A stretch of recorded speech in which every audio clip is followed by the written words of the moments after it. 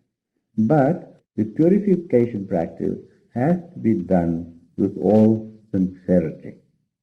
You should be sincere about it and not like a parrot that will just repeat things. You will feel it. And if you go, say, to the Christian church, you hear the bells ringing, the church bells. And as you approach the church, you hear the bells, and it automatically puts you into the mood of church. Although, of course, in our system you transcend the mood, but you can start off with a mood. If you go to the Buddhist, temples, you find these gongs going all the time. Same principle. If you go to a Hindu temple, in front there's a big bell, and as you enter the temple, you ring the bell, and then the sound reverberates through your brain, and then they start with their various kinds of ceremonies, what have you. So, just let me give you an example of the first. See how it goes. Om Vaka Va. You use these two fingers. And science has proved the two middle ones. That's it. These two middle ones. Right. And science has proved that these two fingers somehow gives off the greatest amount of energy. So even in our healings, I teach my healers that they are only to use these two fingers. So they give off the greatest amount of energy. Science has proved this by mechanical means, and Kirlian photography has also proven a greater emanation of energy or aura, or whatever you want to call it, through these two fingers. So these two fingers are always used. Now, for example, when I gave him his Arun spiritual name, you saw I used these two fingers because that is through which the greatest amount of energy is given. For example, say your wife or husband has a headache.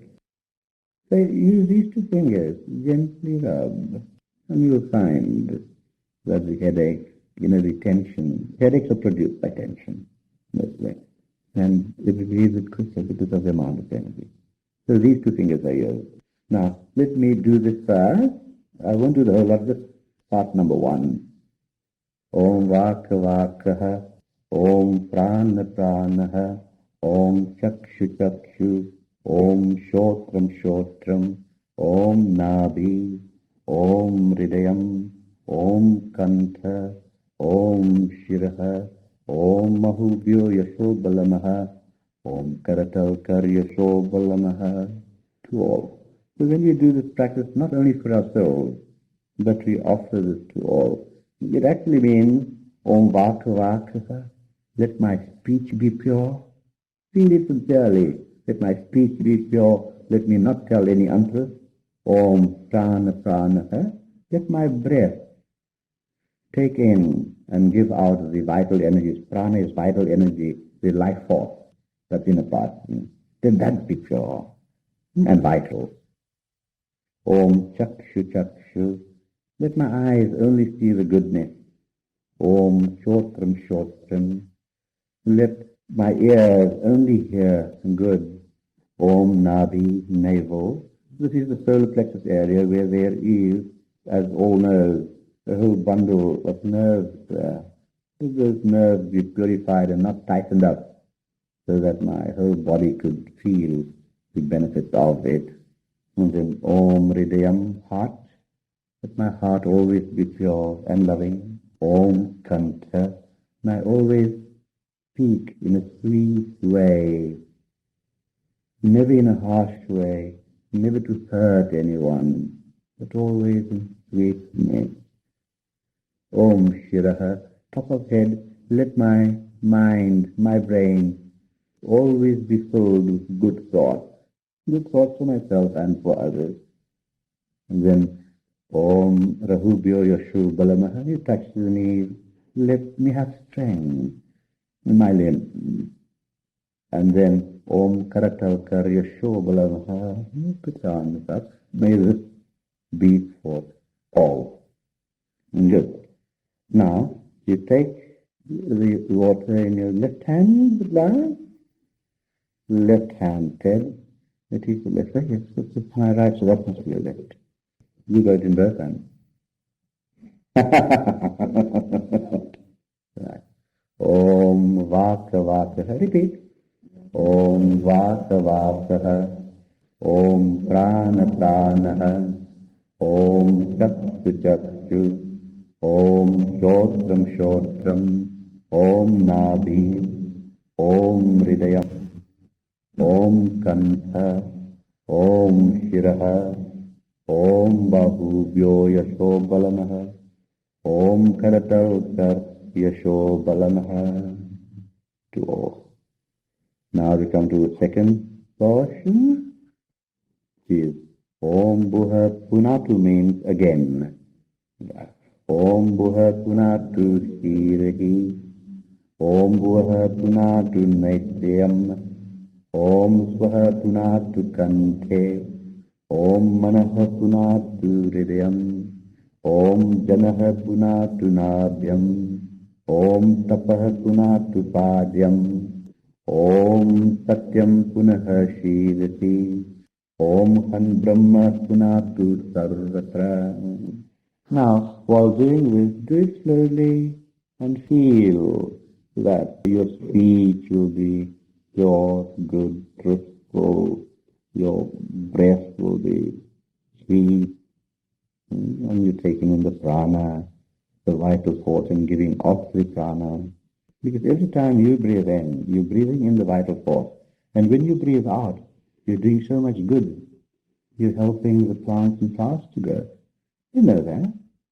They need that carbon monoxide or whatever you call it to help, to grow. So everything of us is made there for some benefit, not only for ourselves, but also for others. Okay. Now, section number 3 is a pranayama mantra. And of course you have the meanings next to it on your form, so I won't repeat that. But you take one deep breath, and in that breath, without breathing in again, you say them 1, 2, 3, 4, 5, 6, 7. All right? Fine. Om Bhuvaha, Om Swaha, Om Manaha, Om Janaha, Om Tapaha, Om Satyam. You take the breath without all the time. Breathe out, pranayama. You breathe the rhythm. There are many forms of pranayama. This is one form. Om Bhuha, Om Bhuvaha, Om Swaha, Om Manaha, Om Janaha, Om Tapaha, Om Satyam. Right. Now, if you do this step 1, 2, and 3. They're about 3 times each, or 6 times each, depending upon you, depending on what time you have, and how much effort you want to put into it. Then after that, feel very relaxed. Your mind will be filled with pleasant thoughts and what have you. And then you sit down to meditate. So this is the demonstration of what a purification practice is. Now, remember the hand is the extension of the mind. To give you a simple example, if you study, say, speed reading, I read about, theses of students and what have you, and thousands of letters, and I finish about at least 10 books a week. This is my reading habit. And I read this way. It's called aerial reading. I just pass my hand across, and I have the whole paragraph, whole paragraph, whole paragraph, whole paragraph, change over paragraph. You can try a simple experiment. Just read with your mind any passage, and then try reading with your finger under it, and you'll find your reading will go faster. Anything. Just try it out. You follow it with your finger, the line, and you'll find your reading will go faster. And as you become more practiced, of course, then you can do aerial reading. But what I'm trying to point out to you, that the hand is an extension of the mind. So therefore we use our hands in doing the purification practice. It becomes more effective. So Om Vaka Vakaha, Om Prana Pranaha, Om Chakshu Chakshus, Om Shotram Shotram. It's an extension. You put it into action, and it becomes more stabilized in the mind. Otherwise, you could do it mentally, when you're strong enough. You can do it mentally on Vaka, and just what are the others speaking. And water is one of the primal elements of the earth. And why water is used? It has a cooling effect. In India and many other Middle Eastern countries, so if you go to a funeral, you are not allowed to go into the house of the deceased without washing your face, hands, and feet. It calms you down. And it is a very primal method of hydrotherapy. It is very good. And you know yourself, if you're very tired, you lie down in a hot bath, you relax your muscles and so on. So there is a lot to say about water. There's a lot to say about earth, for example, too. Have you ever seen the real Indian women? Look, I am not an Indian. I was born in India, educated there, brought up there, spent years and years in the Himalayas, studying under various masters and all these things. But after I found God that is within me and has become one with Him, I find myself a universalist. If someone, although I was born in the Hindu religion, someone asks me, are you a Hindu? I say yes. Someone asks me, are you Christian? I say yes. Someone asks me if you're Buddhist? I say yes. Are you Muslim? I say yes. I'm it all. It's once you find the basis of all the religions, you'll find them to be the same. And that is what our emblem is all about. All the various different religions portrayed on it, based on 5 lines, which in musical notation we use 5 lines, symbolizing harmony. So let there be harmony amongst all the religions in the world for one purpose, to be led to the light within. Therefore we find the flame in the center. Okay. So we were talking about mud.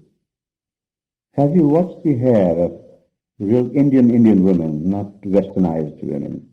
The hair is so smooth, so silky to the touch. And do you know what they use to wash their hair? Black mud. They rub the black mud into the hair, and they wash it off, and the hair is silky, smooth, and shiny.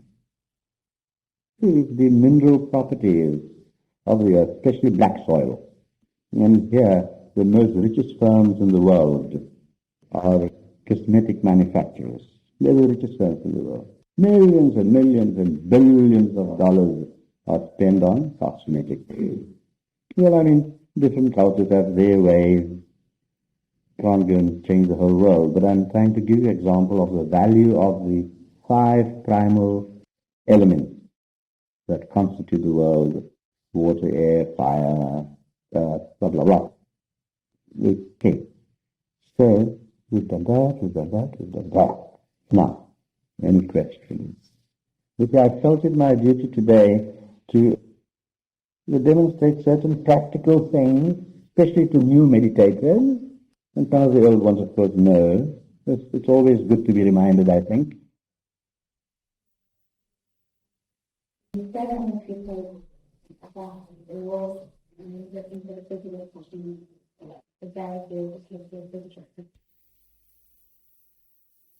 All of us seek the secret of happiness, but very few.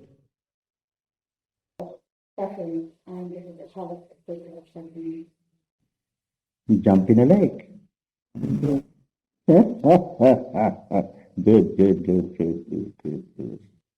Who in this world wants suffering? There are certain sects in the Hindu religion, in the Islamic religion, into the Buddhist religion, Christianity, that go through various penances and make their bodies suffer.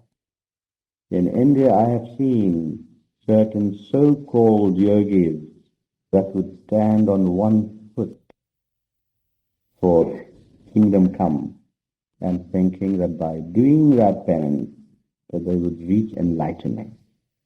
I have seen others in India that would stare into the sun all the time till they become blind.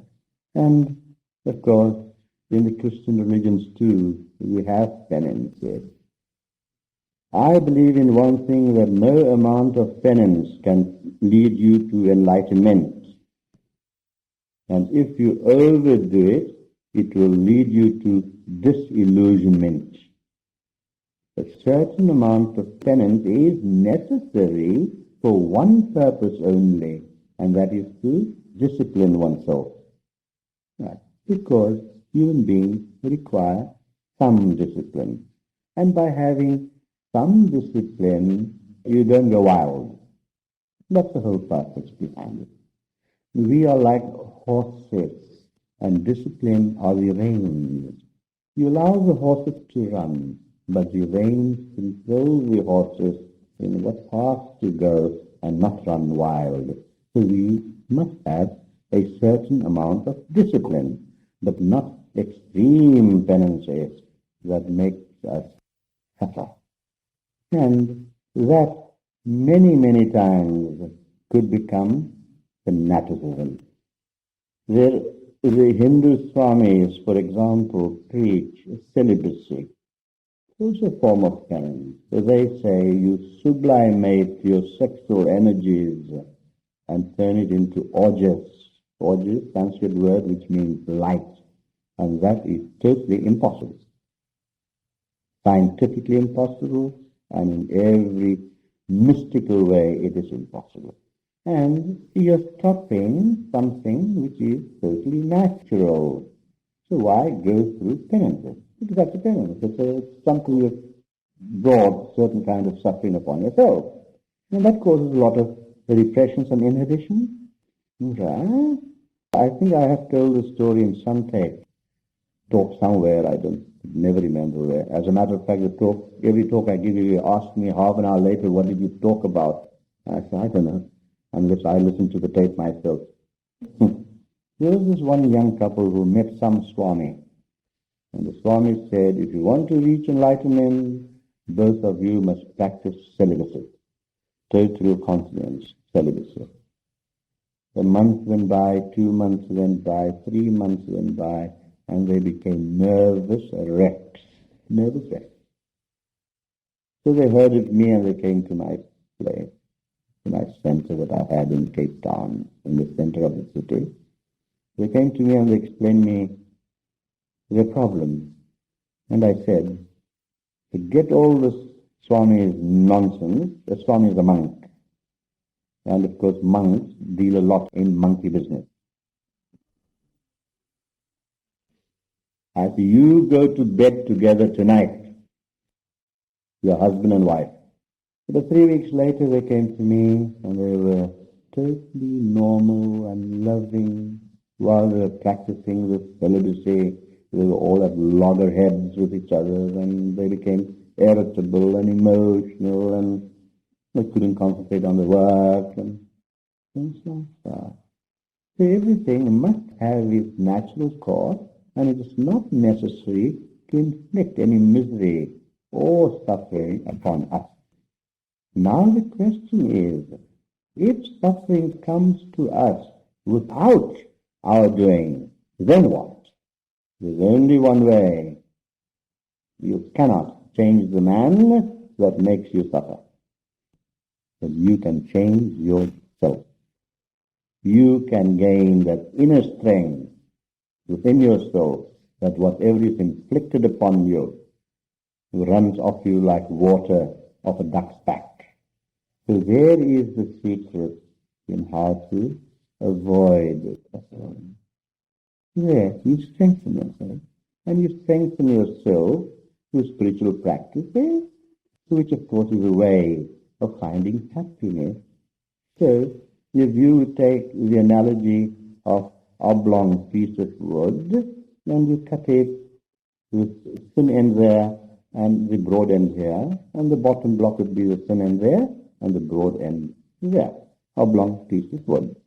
Now, life works that way. At the broad end, there would be happiness. And at the thin end, there would be suffering. So as you proceed along this sort of triangle, and as you proceed away from misery, more and more and more happiness comes, and when more and more happiness comes, the misery from the other end starts diminishing and leads to happiness. So the entire block of wood becomes happy. Do you get my point? No. So, by instilling a greater thought, a better thought, a more stronger thought in one's mind, the misery will disappear, because nobody willfully wants to be miserable. And you do find some religions with fanatical ideas that want you to go through penances, like I've told you just now. You stand and just stare at the sun for months and months and months and you become blinded. What useful are you to the world if you do that? It would be very easy for me, for example, to go and sit in a Himalayan cave and meditate all the time. But then of what use am I going to be to my people around the world? So let me be up and about and work to do something good. And that should be the aim of all. Because the more you do good for others, in the same way as I said sometime somewhere, that the giver is always the receiver. You do one little good, and that 10 times of that good will rebound on you. And then look at the mental satisfaction you get also, mental peace. Not satisfaction, peace you get. You do some good service to someone, and you'll find yourself much more at peace. But let that come as a service, not with any motivation. That, oh, for this organization or that church or that synagogue, I go around with a collection box and they'll put in and this, that. Fine. I'm doing good. There is some measure of good, but the motivation must not be ego. Because once the ego is involved, then you are thinking of yourself. You are not selfless. And no amount of good would be of any value if it is not social. It must be a total giving of oneself. Then you will look after her for a week or two and she gets better. But in your mind, I went to look after Auntie Jane. And once you have some little quarrel with Auntie Jane, then you remind her of it. You know, when you were sick, I came to look after you. That is not service, self-ego. So whatever little service can be done in life must be done with total sincerity. Look at the time when Jesus lived. You know the story of the widow's mite. She just had One little coin. That's all she had. The widow, poor widow, and she gave it. And yet those that were rich gave thousands and thousands. But Jesus said that widow's mite was more important and of far greater value than all the thousands that were given by others. Because here was real giving. Alas! I'll tell you a little story of myself. I arrived in South Africa totally penniless. I qualified as an accountant before I came to South Africa. Now, as any professional person will tell you, that it is a very difficult job to build a practice. It could be a medical practice, an accountancy practice, or a legal practice. It takes time to build up your practice, to get more and more clients, and so it expands. And I just started, and I didn't really know anyone. So one day, I didn't have a car or anything. And so one day, I was standing at a bus stop, and I had about 3 miles to go to reach where I lived with some people. And I had a sixpence. It was pounds, shillings, and pence in South Africa at that time. Today it's rands and cents. Right. So I had sixpence in my pocket. And I was at the bus stop waiting for a bus. Bus. That's what you say. And here a woman, it was very cold. A woman came up to me and she had a little baby in her arms. And she said, "Sir, could you help me with bus fare?" Because she lived in such and such a place. So I looked at her and I gave her the sixpence that I had. The only sixpence I had. So take it. And in the cold, I walked for 4 miles to where I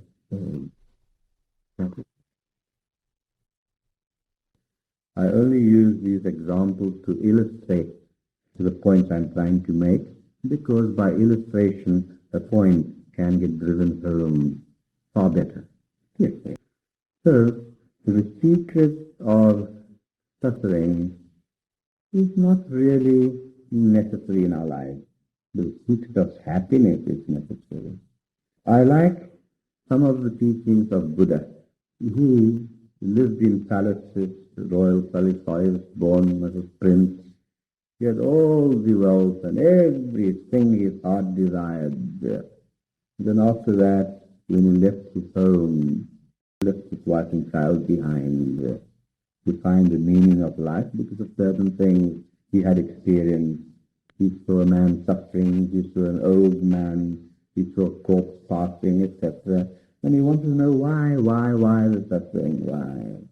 They left home and went into the forest and did so many penances and meditations and all kinds of things. So his penances were severe until he became totally emaciated. And then when he found both that of pleasure and that of penances and suffering, he decided the best way is to choose the middle road. The way is a balance. Because as long as this world will exist, as long as you exist, be sure to know that you will never ever achieve total happiness. Total happiness only comes to the God-realized man, because he is even beyond happiness, because happiness must have its opposite, pain. You could never have pain without happiness, and neither happiness without pain. You might have a high today and a low tomorrow. It's like a seesaw, as I've said many times. But when you rise above that all, you are in the area of bliss that has no opposites at all. So, what is the practical thing in man's life? Is to find the middle road. Do not go for extreme happiness, and do not go for extreme misery. Balance the two, and life becomes better until you reach the stage where you can go beyond them all. And when you go beyond them all, you are definitely living in a different world. You can be embodied. You have all your biological functions. Nothing is done to excess. Nothing is done to excess. everything properly balanced, and you become a better person. A cruel thought comes into the mind, an unhappy thought comes into the mind, you become the observer of the thought and let the thought play. And thoughts, as I've said many times before, are like monkeys on a tree. If you want those monkeys to be quiet, you don't go and shake the tree, then they will jump more. Thoughts are like that. But if you just leave them alone, they'll quieten down by themselves. So, the middle road. Mostly, just the middle balanced road. I have to work for 8 hours a day, you say? Work for 8 hours and put your best into it. And by putting your best into your 8 hours of work, and if you put your best into it, your mind will be lightened. And it will say, no, I've done a good day's job. And by doing that, you will have a good 8 hours sleep. Many people suffer from insomnia because they have a conscience. They feel inside, I've really not done a good day's job today. How can you sleep properly? Unless you must just be totally local. Now, like that, this is just a simple example. But if we put our best, according to our capacity and ability, into anything which you do, you'd find happiness grows and suffering diminishes. So we do not chase away suffering. You cannot. The more you chase it, the more comes back to you. Resist not evil, as it is said in the scriptures. Don't resist it. Let it just flow. Observe it. And as it diminishes, you become more and more happier. You see what you got. Monica, what time do you have to go to lunch? Can they wait a few minutes? Oh, okay, fine. Because I know there's one place where we had a cause. I don't know if it was in England, Charles, was it? Where they insisted 1 o'clock sharp. Yeah, because the staff had to go home, and you understand the problem too. This Englishman went to a Scottish doctor, and he asked the doctor, could you give me something for liver? So the doctor told him a pound of onions. What's the name of your river here that we pass? Foley? Liffey. So this one Englishman was drowning in the river Liffey. So a Dubliner met a Welshman there, and he asked, would you know how to save the Englishman? So the Welshman says, no, I can't swim. So the Dubliner replies, good. Do you know what's the world's hardest job? The world's hardest job is to explain Irish jokes to an Englishman.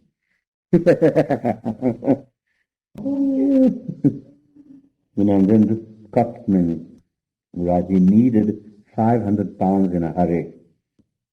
He had to raise 500 pounds, he needed it urgently. So you know what he did? He took all his empties back to the bottle shop. And the Welsh people, by the way, let me not forget them. Do you know where they sit on? On their brain.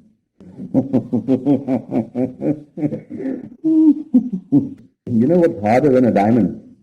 You know what's harder than a diamond? Is to take a punt note out of a Scottish man's fist.